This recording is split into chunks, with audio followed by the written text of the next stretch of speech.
नमस्कार। जोहार। आप देख रहे हैं झारखंड स्वतंत्र खबर। हमारे साथ सामाजिक कार्यकर्ता बुद्धिजीवी आर.एन. रेड्डी दईम्बारला हैं और हम लोग बात करेंगे कुछ आदिवासी मुद्दे के लेकर के। जैसे कह दे कि आदिवासी दिवस मतलब विश्व आदिवासी दिवस तो आदिवासी समाज लोग मनाए धूमधाम से, लेकिन आज के डेट में आदिवासी समाज के साथ क्या चुनौतियां हैं उस पर हम बात करेंगे दीदी से। आज जानेंगे। दीदी जोहार। जो दीदी, आदिवासी दिवस तो लोग मनाए धूमधाम से, लेकिन आज की डेट में भी आदिवासियों के सामने क्या चुनौतियां हैं? आ, सबसे पहले मैं हम लोग आदिवासी समाज में क्या चुनौतियां हैं, और हम लोगों ने आदिवासी दिवस भी मना लिया पूरे वर्ल्ड के साथ। भारत देश के कोने कोने में भी मनाया गया, झारखंड में भी आदिवासी दिवस को हम लोगों मनाए। और आप जो कह रहे हैं कि क्या चुनौतियां हैं, इस पर हम लोगों को बात करना है। तो सबसे पहले मैं हमारे दिसुम गुरु जो झारखंड अलग राज्य की लड़ाई लड़े, और उसके साथ ही झारखंड भारत के नक्शा के अंदर में झारखंड अलग राज्य का नक्शा जिन्होंने बना के गए और झारखंड को इस मुकाम तक पहुंचाया कि आज झारखंड अलग राज्य के हम नागरिक हैं, इसका हम लोगों को गौरव है। सबसे पहले मैं दिसुम गुरु शिबू सोरेन को मैं विनम्र श्रद्धांजलि देना चाहती हूँ। और उसके साथ ही जब आदिवासियों के संघर्ष की बात होती है और उनके इतिहास को याद करने की बात होती है, और ये तब ज़्यादा मुझे याद आता है जब आदिवासियों के बीच में चुनौतियाँ सामने रहती हैं। आदिवासी समाज को मैं कई चुनौतियों से घिरते हुए मैं देखती हूँ और आदिवासी समाज को बांटते हुए मैं देखती हूँ। तब मुझको आदिवासी समाज का इतिहास भी याद आता है और आदिवासी समाज के उन गौरवशाली माने इतिहास के नायकों का भी याद आता है। तो मैं जब हम लोग आदिवासी समाज के गौरवशाली इतिहास को याद करते हैं, और मुझको लगता है कि आपके माध्यम से मैं ये कहना चाहती हूँ हमारे आदिवासी समाज के तमाम साथियों को, चाहे वो राजनीतिक पार्टी में हो, सामाजिक संगठन में हो, जन आंदोलन में हो, या तो व्यक्तिगत रूप में समाज के लिए कहीं पर भी वो संघर्ष कर रहा है और समाज के लिए जो चिंता कर रहे हैं, चिंतित हैं, लेखक हों, साहित्यकार हों, सारे लोग समाज के लिए चिंता कर रहे हैं, ये सच बात है। मैं उन तमाम हमारे मित्रों से मैं कहना चाहूँगी कि जब भी हम अपने समाज की चुनौतियों को याद करेंगे, या तो समाज में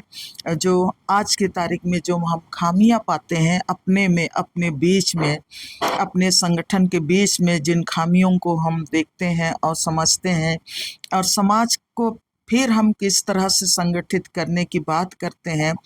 तब मैं उन तमाम साथियों से कहना चाहूँगी और आग्रह भी करना चाहूँगी कि बीइंग ए आदिवासी समाज में होने के नाते हर आदिवासी का ये दायित्व है कि अपने साथ, अपने हित के साथ समाज के हित की भी चिंता होनी चाहिए, राज्य के हित की चिंता होनी चाहिए और देश के हित की चिंता होनी चाहिए। जिस तरह से हम लोग अपने जो पूर्वज हैं, जो हमारे जननायक हैं, हम उस 16वीं सदी की बात को भी याद करें जहां हमारे आदिवासी समाज किस तरह से अपने समाज की रक्षा के लिए, समाज को सुरक्षित कर रखने के लिए, जब हम लोग देखते हैं कि रोहतासगढ़ में वो 16वीं 17वीं सदी की बात है कि रोहतासगढ़ में किस तरह से मुगल सैनिकों ने हमला किया था आदिवासी समाज को अपने हाथ में लेने के लिए, तब उस समय आप सोच सकते हैं कि आदिवासी समाज में शिक्षा का क्या स्थिति रहा होगा, हमारे आदिवासी समाज कितना शिक्षित रहे होंगे। तब उस समय जो हमारी महिलाएं, आदिवासी समाज की जो महिलाएं हैं, सिंगी दाई, कैली दाई के नेतृत्व में उन्होंने ये तय किया कि आदिवासी समाज को बचाना है, तो हम लोगों का ताकत कम नहीं है, हम लोगों का ताकत पुरुषों से भी कम नहीं है, हम उनके बराबर है। तब उन्होंने पुरुषों के वेशभूषा में वो मुगल सैनिकों को अपने राज में इन करने के लिए, घुसने से रोकने के लिए और हमारे उनके राज को बचाने के लिए उन्होंने पुरुष का वस्त्र पहन लिया, धोती पहना, पगड़ी पहना, कुर्ता पहना और हाथ में जो भी हथियार है, वो हथियार का मतलब है कि आदिवासियों का जो भी लाठी है, डंडा है या तो दौली है, हथियार दौली है, जो भी है, तीर है, धनुष है, सब उससे लैस होके मुगल सैनिकों का सामना करने के लिए निकलते हैं। और ये इतिहास कहता है कि उस समय भी हमारी बहनों ने मुगल सैनिकों को परास्त किया था। ये इतिहास कहता है कि उस समय भी बहनों ने मुगल सैनिकों को परास्त किया था। तो ये हमारा समाज का गौरवशाली इतिहास है और उसमें हम ये बात कहना चाह रहे हैं कि उस समय भी सिंगी द और कैली दई के साथ पूरा समाज एक साथ एकजुट होके वहाँ की महिलाएं निकली थी। जब हम अंग्रेजों के खिलाफ जब पूरा देश संघर्ष कर रहा था और भारत की धरती अंग्रेजों के गुलाम से मुक्ति पाने की छटपटाहट में वो डोल रहा था, और उस समय महात्मा गांधी और हम लोग हमारे जो बाकी नायक थे उस समय भी उस समय शायद वो उस तरह से फ्रंट में नहीं आए थे जिस तरह की आपका 1855-56 में सिद्धू कान्हू चांद भैरव के नेतृत्व में पूरा संथाल समाज अंग्रेजों के खिलाफ में हूल के लिए निकला था। हूल मतलब क्रांति के लिए निकला था और 30 जून को हम लोग उसका गवाह है। और वहाँ का जो मर्टाइल टावर है ना, जो भोगनाडीह में, जिसको अंग्रेजों ने बनाया था, अंग्रेजों ने बनाया है, आज पर भी वो मर्टाइल टावर वहाँ पर खड़ा है। वो इसका गवाह है कि अंग्रेजों ने आदिवासियों को बंदूक से की गोलियों से किस तरह से छलनी करके आज संथाल परगना में वो अपना साम्राज्य कायम करना चाहता था, और किस तरह से हमारे लोगों ने, संथाली आदिवासियों ने 30 जून 1856 को अंग्रेजों के गोलियों का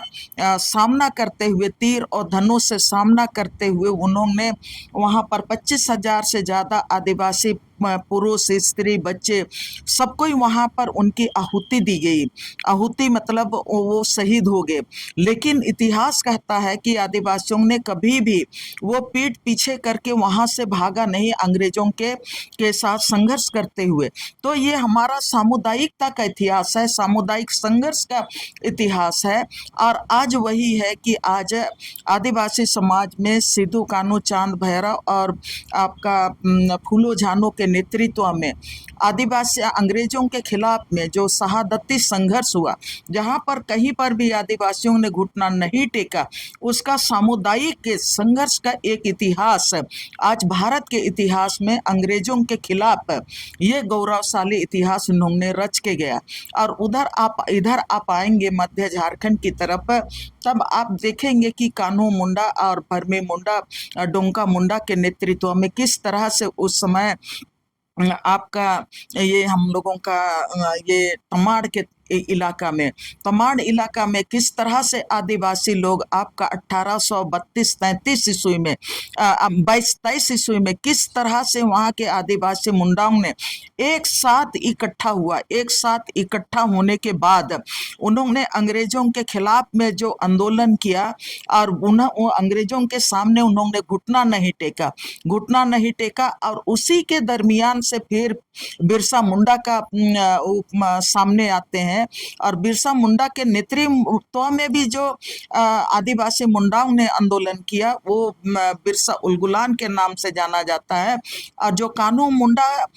आदि के नेतृत्व में जो संघर्ष हुआ उसको सरदारी लड़ाई कहते हैं, मुंडा सरदारों का लड़ाई। इसलिए कि आदिवासी समाज में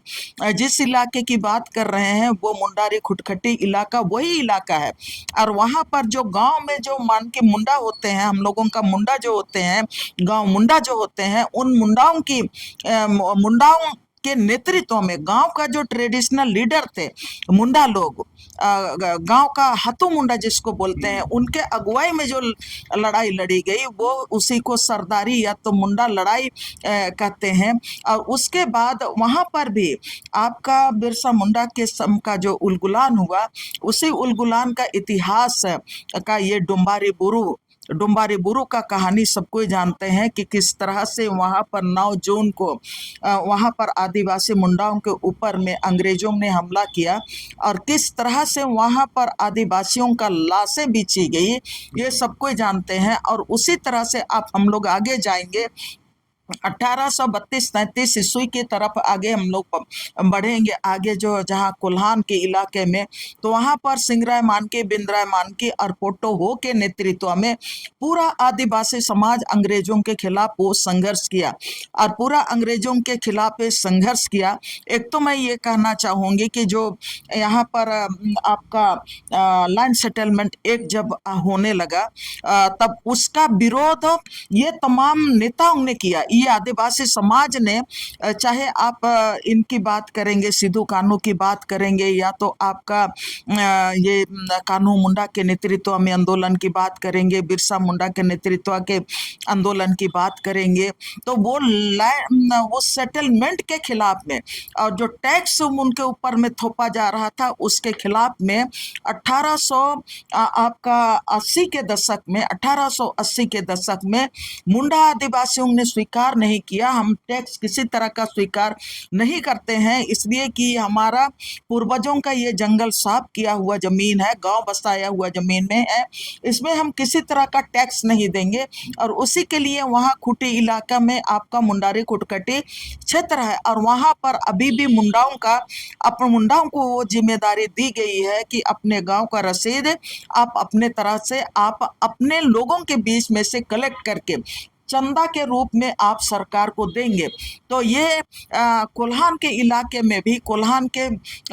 में भी वहाँ के वो आदिवासियों ने अंग्रेजों के सामने घुटना नहीं टेका और ये जो टैक्स सिस्टम आया उसका उन्होंने विरोध किया। और उसमें अंग्रेजों को भी उस समय विलियम विल्किंसन था, तो उनको भी उनके सामने झुकना पड़ा और उन्होंने एक रास्ता निकालने का कोशिश किया। और वहाँ के जो मानकी और मुंडा है, जो आपका संताली कस्टमरी लॉ के आधार पर जो मानकी और मुंडा है, उन्हीं को गांव का जमीन का जो शेष कलेक्ट करने के लिए और जमीन का आज की तारीख में कहेंगे रसीद वगैरह काटने का जिम्मेवारी मानकी और मुंडाओं को दिया। और इसी तरह से संथाल परगना में भी वहाँ के जो माझी और परगना है उनको मने वो उनका जो अपना ट्रेडिशनल या कस्टमरी लॉ के आधार पर उन्होंने भी मांगा, उन्होंने भी संघर्ष किया, तो उन वहाँ के लोगों को भी ये अधिकार दिया। और उसके साथ ही हम तेलंगा खड़िया के नेतृत्व में, वीर बुद्धू भगत के नेतृत्व में और फिर आपका जात्रा टाना भगत के नेतृत्व में तमाम पूरे झारखंड में आदिवासियों का एक बड़ा आंदोलन हुआ और अंग्रेजों के खिलाफ में उन्होंने जबरदस्त आंदोलन किया। और जिसके बदौलत आज हम झारखंड में, आज हम इस धरती में धरती पुत्र होने का हम लोग मने गर्व करते हैं। और उसके साथ ही इन लोगों का शहादत, इन लोगों का संघर्ष के बदौलत ही अंग्रेजों को जिस तरह से उन्होंने हिला के रखा था, उनके हथियार के सामने आदिवासी मने झुके नहीं, घुटना नहीं टेके, वही मने समझौता विहीन जो उन लोगों का शहादती आंदोलन था। शहादती आंदोलन मतलब शहीद होने के लिए तैयार हैं लेकिन कहीं अंग्रेजों के सामने घुटना नहीं टेका। उसी का कारण में ये CNT एक्ट भी हम लोगों को मिला, हम लोगों को मुंडारी खुटखटी अधिकार भी मिला। विल्किंसन के रूल के तहत मुंडाओं को अपना अधिकार मिला है। या तो हम कहेंगे SPT एक्ट भी वहीं से बना। देश के आजाद जब हुआ तब उस समय जो आजादी की लड़ाई में सारे लोग मतलब पूरा देश जब अंग्रेजों के खिलाफ में आजादी की लड़ाई में स्वतंत्रता संग्राम में खड़ा हुआ, तब लोगों ने देखा देखा कि आदिवासियों का बहुत सामूहिक ताकत बहुत ताकतवर है और ये लोग जल जंगल जमीन के साथ जुड़ा हुआ समाज और इनका जो अस्तित्व और पहचान इनका जल जंगल जमीन ही है और इनका भाषा और संस्कृति भी इनका जल जंगल जमीन नदी और पहाड़ के साथ ही उन्होंने ये एहसास किया। इसीलिए जब भारत का संविधान बना तो उस समय जरूर मैं ये कहना चाहूंगी कि उस समय जब देश का प्रथम प्रधानमंत्री बना था जवाहरलाल नेहरू, तो जवाहरलाल नेहरू ने आदिवासी इलाके के लिए पंचशील बनाया। पंचशील में जो 5वीं अनुसूची में है तमाम अधिकार है, या तो ग्राम सभा को जो अधिकार है तमाम अधिकार उस पे, और जो कौन आदिवासी है, कौन यहाँ का मूलवासी है, आदिवासियों के पूरा जिंदगी को सपोर्ट करने वाली पंचशील मतलब ये एक व्यवस्था के रूप में उन्होंने पंचशील को लाने का काम किया। ये अलग बात है कि आगे चलते हुए देश के विकास के नाम पर उनको कितना उसके आधार पर काम हुआ नहीं हुआ, लेकिन एक सोच तो था। एक आदिवासियों के जो जीवन दर्शन है और आदिवासियों की जो सामूहिक ताकत है उसको तो एक मान्यता देते हुए ही वो पंचशील भी बनाया। और उसके बाद ही जब भारत में जो पहला संविधान बनाने का काम किया, मैं उन लोगों को भी विनम्र श्रद्धांजलि देना चाहती हूँ, जिसमें कि आपका हमारे मरंगुम्पे जयपाल सिंह टेबले उरांव और उनके साथ और भी कई लोग थे जो आदिवासी समाज से आते थे। जो जब संविधान सभा की बात आई तो संविधान सभा में कई बार इन्होंने आदिवासी हक और अधिकार के लिए बहस किया, और जब संविधान में बनाने की बात आई तो उन लोगों की भी बड़ी भूमिका रही। और जब लोगों ने देखा कि आदिवासी समाज और दूसरे समाज में बहुत भिन्नता है और बहुत भिन्नता है, इन भिन्नताओं को देखते हुए ही 5वीं अनुसूची और 6ठी अनुसूची भी इस देश में रखा। और 5वीं अनुसूची में हम लोग झारखंड के लोग आते हैं और उसके साथ ही भारत देश के 10 राज्य हैं, झारखंड के साथ और 9 राज्य आते हैं जो 5वीं अनुसूची में आते हैं। और इस 5वीं अनुसूची में सबको ही हम लोग जानते हैं कि 5वीं अनुसूची में भारत के संविधान ने हमारा जो ट्रेडिशनल रूल है, हमारा जो कस्टमरी लॉ है, उस लॉ के तहत जल जंगल जमीन में जो हमारा सामुदायिक अधिकार है और जल जंगल जमीन को किस तरह से हम अपने तरह से संरक्षित करेंगे, उनका विकसित करेंगे और किस तरह से हम इनके साथ आगे बढ़ेंगे विकास के मार्ग में, ये तमाम अधिकार 5वीं अनुसूची में मिला है। इसको जब 1996 में भी इसको जब उस समय की जो संसद थी, उस समय उन्होंने देखा कि आदिवासियों को उनका हक और अधिकार मिल रहा है नहीं मिल रहा है, तब उन्होंने फिर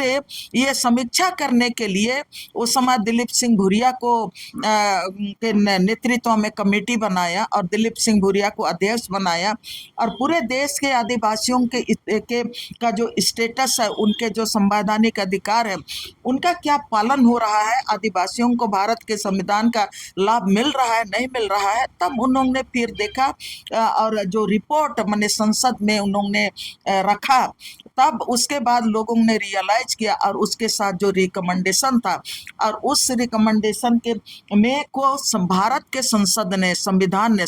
ने उसको ओके किया कि हाँ ये चीज़ें होनी चाहिए, जिसमें कि हम लोग 73 अमेंडमेंट में हम लोग भारत के संविधान के 73वें संविधान संशोधन में जो 5th शेड्यूल के लिए उनका जो पेशा कानून में जो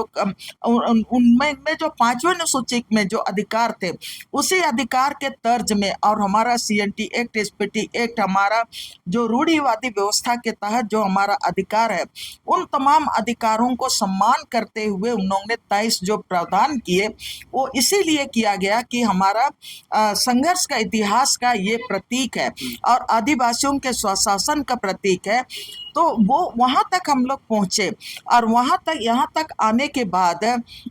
आज की तारीख में हम लोग जो ये महसूस कर रहे हैं, इन तमाम चीज़ों को मैं इसलिए बोल रही हूँ कि आज जब हम लोग विस्थापन के खिलाफ हैं, जब हमारा देश में विकास के नाम पर आपका 1 करोड़ से ज़्यादा लोग यहाँ से अपने जल जंगल जमीन से विस्थापित हो चुके हैं,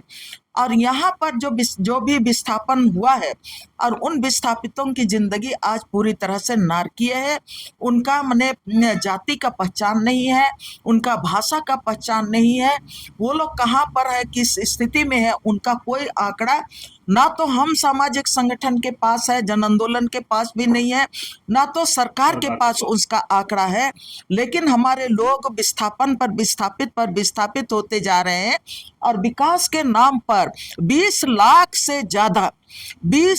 से ज्यादा हमारा जो जमीन है, जिस 5वीं अनुसूची की बात करते हैं हम लोग, झारखंड 5वीं अनुसूची का क्षेत्र है, तो इस यहाँ से आपका 20 लाख से ज्यादा एकड़ जमीन आपका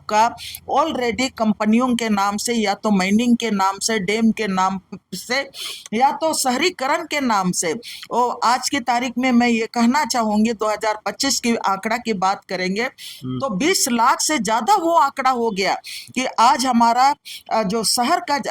शहरीकरण के नाम से भी जो जमीन 20 लाख एकड़ से ज्यादा जमीन हमारा यहाँ के आदिवासियों के हाथ से, मूलवासियों के हाथ से, किसानों के हाथ से, दलितों के हाथ से ऑलरेडी छीना जा चुका है। और राज बनने के बाद आज हम लोग 25वां साल में चले आए हैं, और इन 25वां साल का जो इतिहास है कि अब इधर नए नए कानून जिस तरह से थोपे गए, जिस तरह से आज की तारीख में CNT एक्ट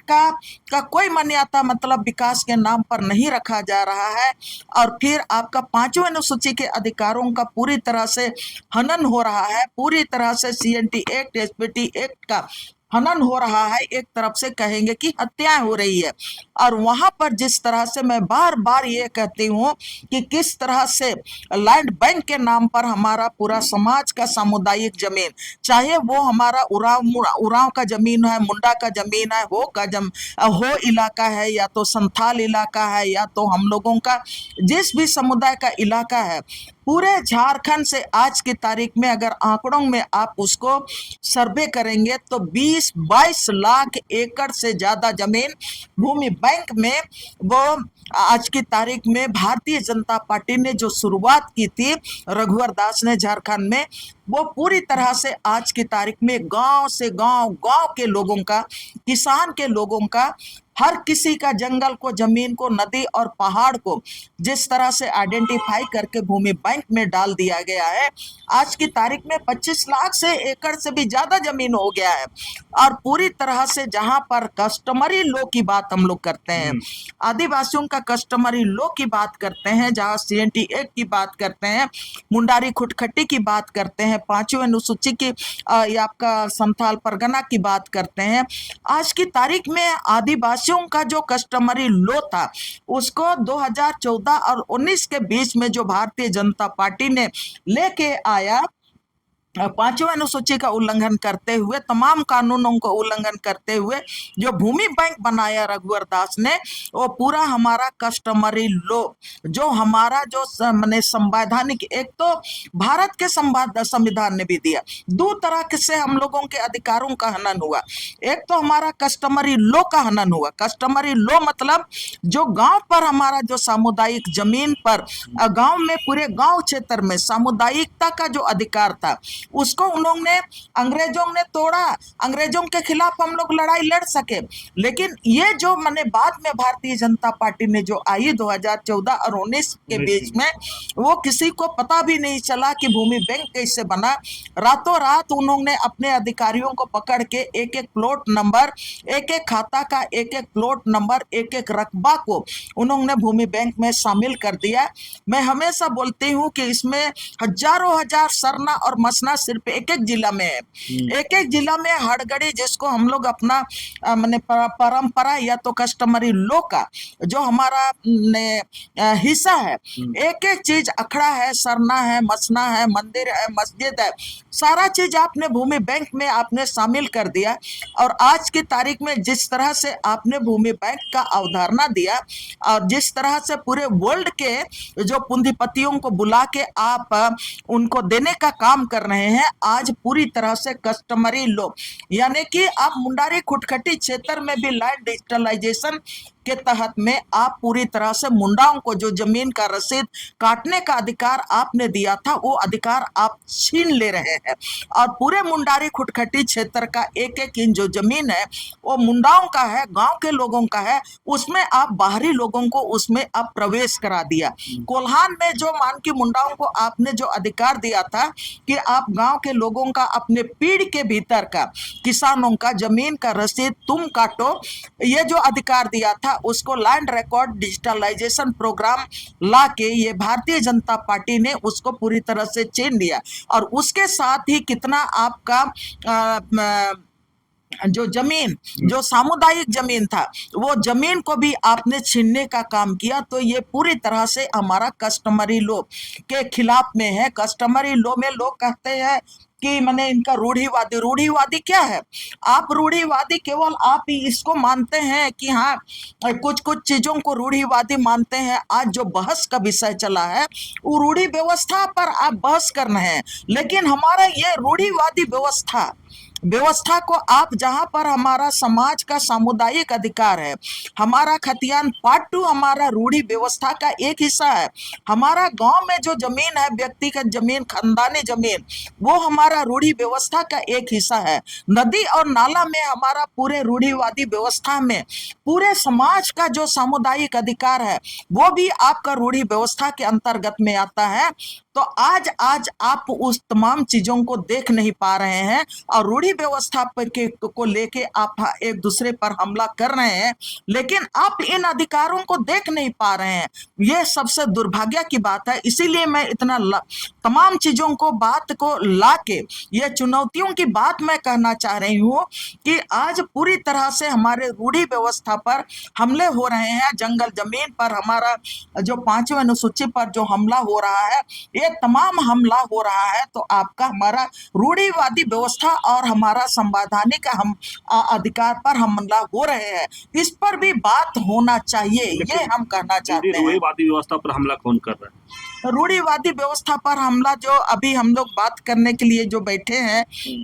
कि आदिवासियों के ऊपर में क्या चुनौतियां हैं, और हम लोग यहाँ से शुरू किए 9 अगस्त आदिवासी दिवस तो हम लोग मनाए।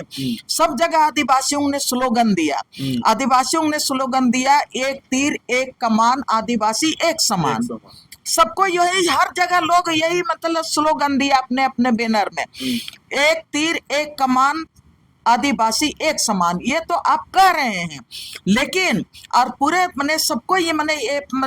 यहाँ से झारखंड से लेके संयुक्त राष्ट्र तक सबको ने एक दूसरा स्लोगन दिया, दुनिया के आदिवासी एक हो।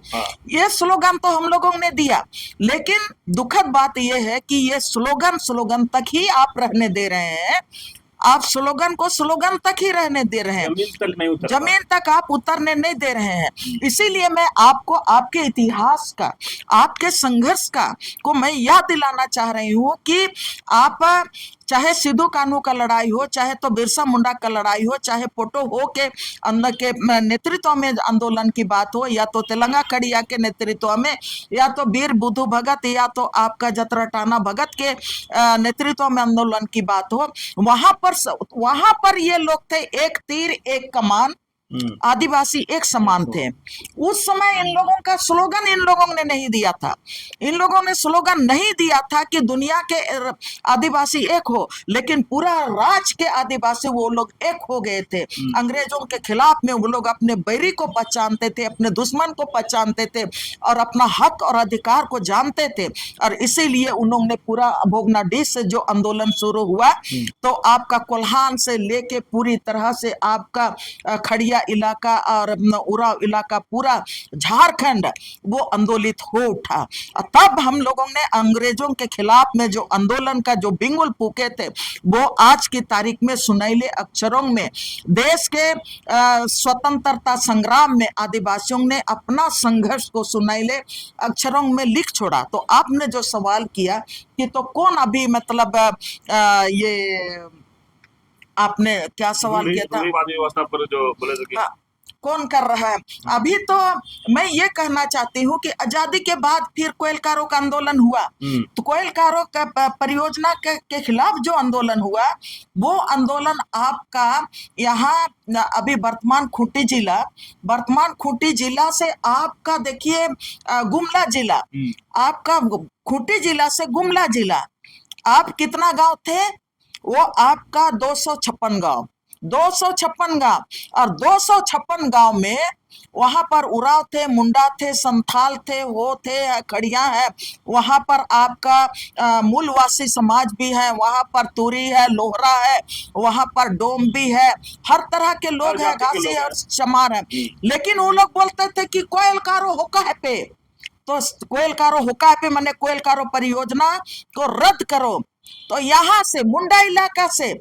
बोलते थे तो उराव इलाका भी समझ जाता था, खड़िया लोग भी समझ जाते थे, या तो खड़िया लोग बोलते थे तो मुंडा भी समझ जाता था, उराव लोग बोलते थे तो उसमें मुंडा भी समझ जाता था, उराव भी समझ जाता था, खड़िया भी समझ जाता था, और बोलते थे कि कोयलकारो परियोजना को रद्द करो, आदिवासियों का विस्थापन बंद करो, हम आदिवासियों का 1 इंच जमीन नहीं देंगे। पूरा 256 गांव सुना, एक साथ खड़ा हुआ, और ये है एक तीर एक कमान, सभी आदिवासी एक समान। और यहाँ पर ये कोयलकारों का आंदोलन जहां मैं बोल रही हूँ, तब अभी वर्तमान खूंटी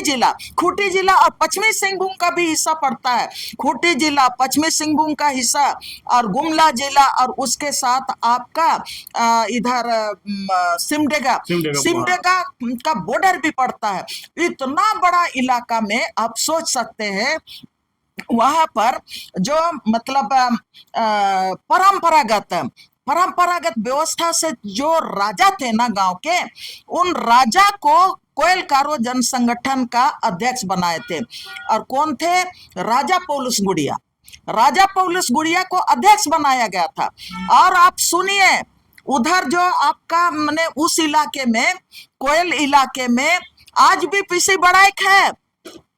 कोयल क्षेत्र में कोयलकारो जन संगठन का अध्यक्ष पीसी बड़ाइक थे। उधर मैंने पीसी बड़ाइक और इधर राजा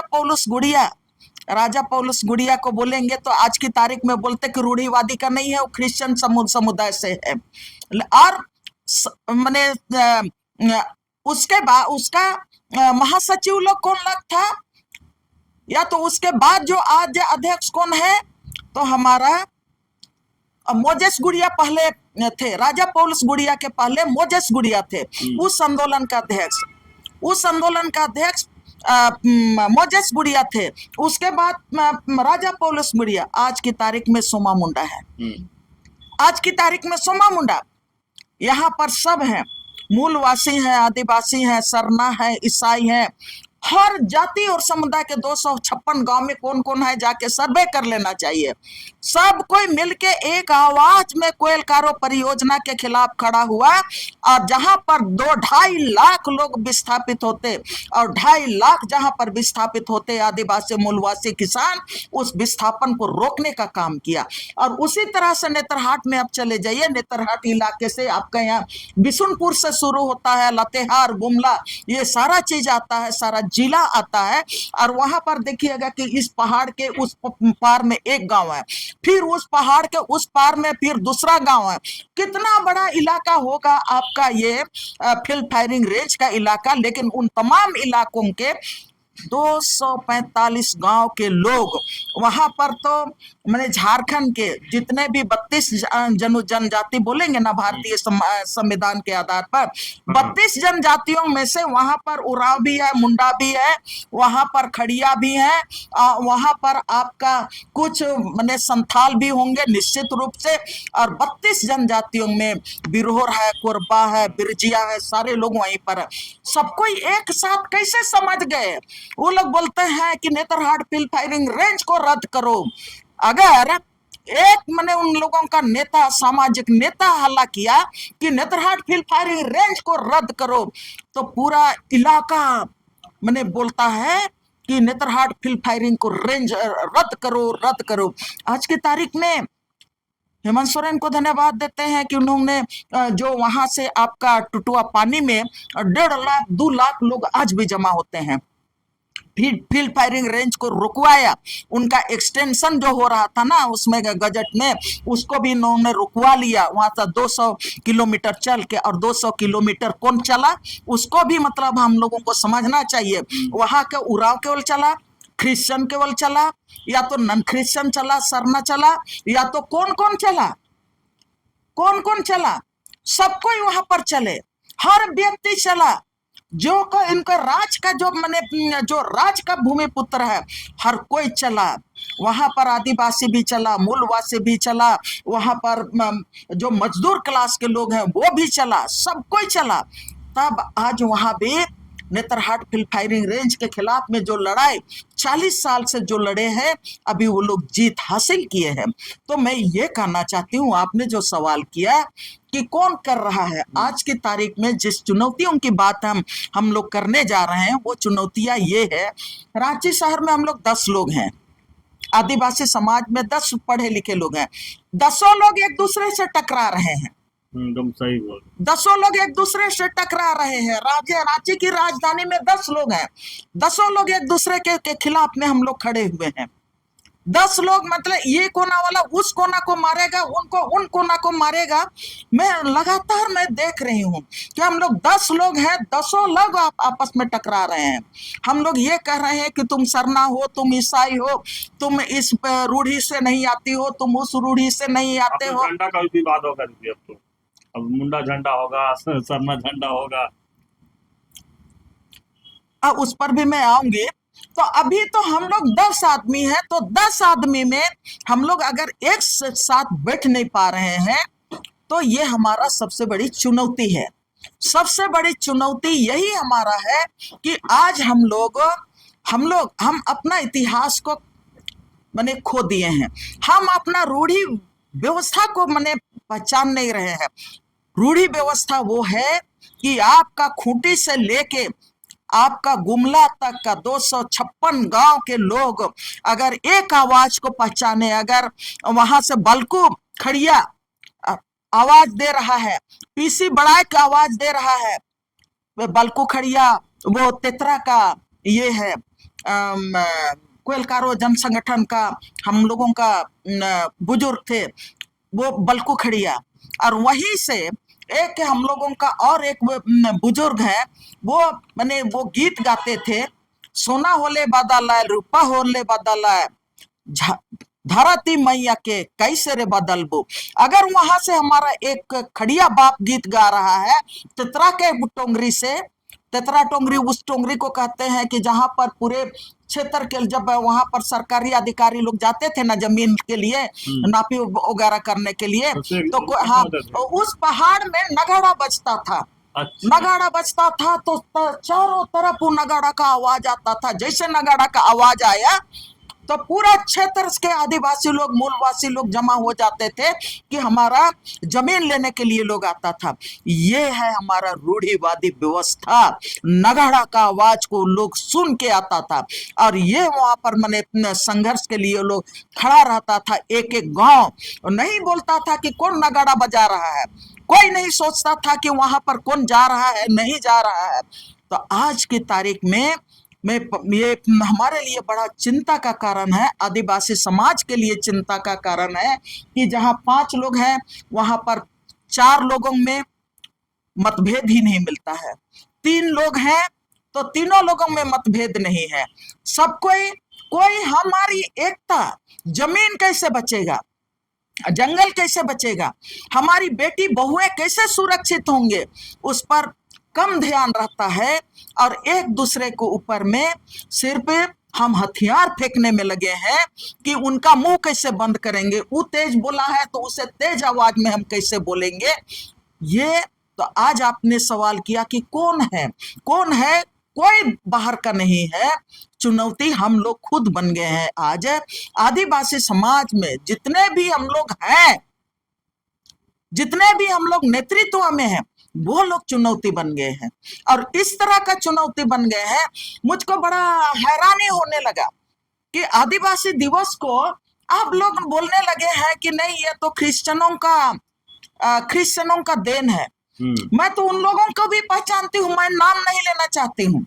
मैं उन लोगों को भी पहचानती हूँ। जब झारखंड में आदिवासी दिवस नहीं मनाया जा रहा था, उस समय आप कोई पार्टी में खर्च करता नहीं थे, कोई पार्टी ने आपको बड़ा जगह में नहीं बैठाया था, कोई शिरोमणि आपको विधायक का शिरोमणि ने टोपी नहीं पहनाया था। तब सारे लोग बोलते थे कि नहीं वो लोग तो पढ़े लिखे लोग हैं, हम लोग जैसे लोग, कुछ लोग हैं जो गंवार लोग हैं, कम पढ़े लिखे लोग हैं, जेएनयू से पढ़ लिख के लोग आया और वो लोग मैंने हम लोगों को बोला कि मैंने वर्ल्ड इंडिजिनस डे मनाएंगे। आदिवासी दिवस हम लोग कमे समझते थे, वर्ल्ड इंटरनेशनल इंडिजिनस डे हम लोग मनाएंगे। हम लोग भी बोलते थे कि हाँ चलो हम लोग मनाएंगे। तब उस समय से लोग नारा लगाते थे कि आदिवासी एक हो, दुनिया के आदिवासी एक हो। आज की तारीख में सारे लोग वो लोग बोलने लगे हैं कि आदिवासी ये तो क्रिश्चियन समाज का देना है। क्रिश्चियन समाज तो इसमें कभी आया भी नहीं उस समय। सबको मैं नाम नहीं लेना चाहती हूँ। हम लोगों का आदर्श, इस राज का आदर्श डॉक्टर रामदयाल मुंडा भी है। सबसे बुद्धिजीवी हम कहेंगे। एक तरफ हम कह रहे हैं कि हमारा दिसुम गुरु के साथ हम डॉक्टर रामदयाल मुंडा को भी देखते हैं, जयपाल सिंह मुंडा को भी देखते हैं, और उनके साथ तमाम टेबले उरांव हो गया या तो जयपाल सिंह मुंडा, सारे लोग आदर्श हैं। डॉक्टर रामदयाल मुंडा लोग वो लोग भी इंटरनेशनल इंडिजिनस डे को मनाना शुरू किया। तो आज की तारीख में जो नरेटिव दिया जा रहा है, तो आपने कहा कि कौन लोग चुनौती हैं। चुनौती तो हम जो नरेटिव कोई दे के आपको दे रहा है, उस नैरेटिव को आप जो मानने के लिए तैयार हैं, और उस नैरेटिव पर आप बोलने वाले हम लोग हर कोई समाज के चुनौती हैं। अगर मैं बोलती हूं तो मैं भी समाज के लिए चुनौती हूं। मैं तो कह रही हूं कि सबको ही हम लोग समाज के लिए बड़ी चुनौती बन गए हैं कि हम लोग जो नारा देते हैं उस नारा को हम लोग पीछे रख लेते हैं, और सिर्फ हम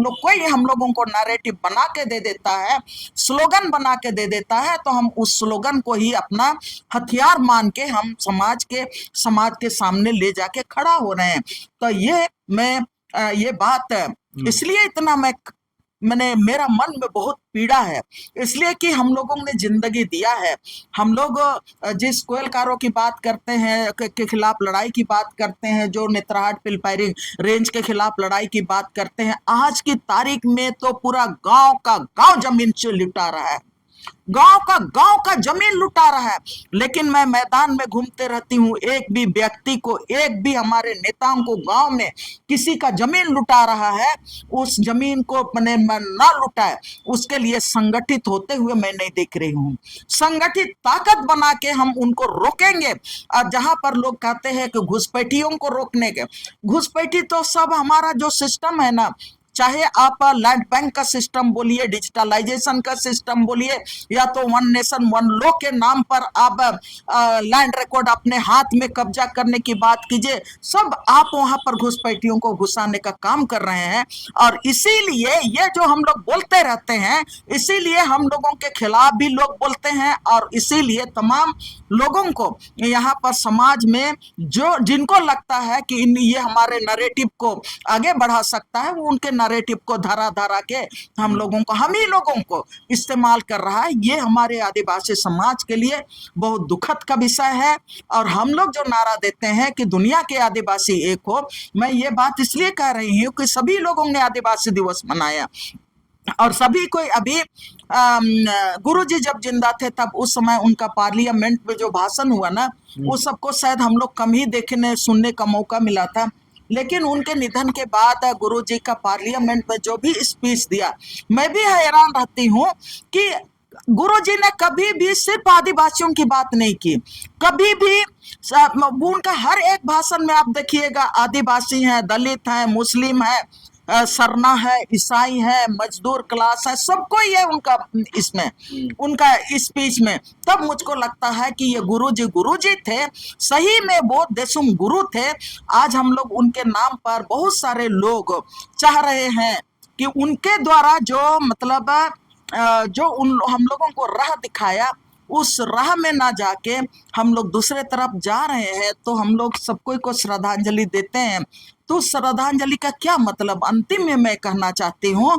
कि आदिवासियों का एक ही नैरेटिव है, जल जंगल जमीन हमारा है, हम अपने पूर्वजों का एक इंच जमीन नहीं देंगे। और आदिवासियों का, हम लोगों का संघर्ष का हथियार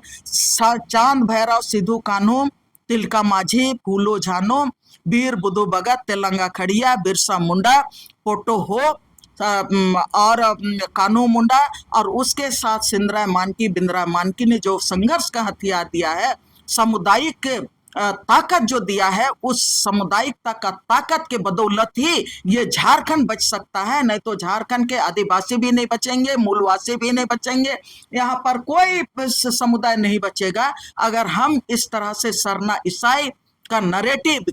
को हम गढ़ते रहेंगे और किन्हीं का दिया हुआ नरेटिव का झंडा हम लहराएंगे। तो ये आदिवासी, ये सिद्धू कान्हू, चांद भैरव से लेके तमाम जो हमारे जो शहीद हैं, उनके जो सपने थे, उन सपनों का झारखंड को हम निश्चित रूप से हम पूरी तरह से खंड खंड में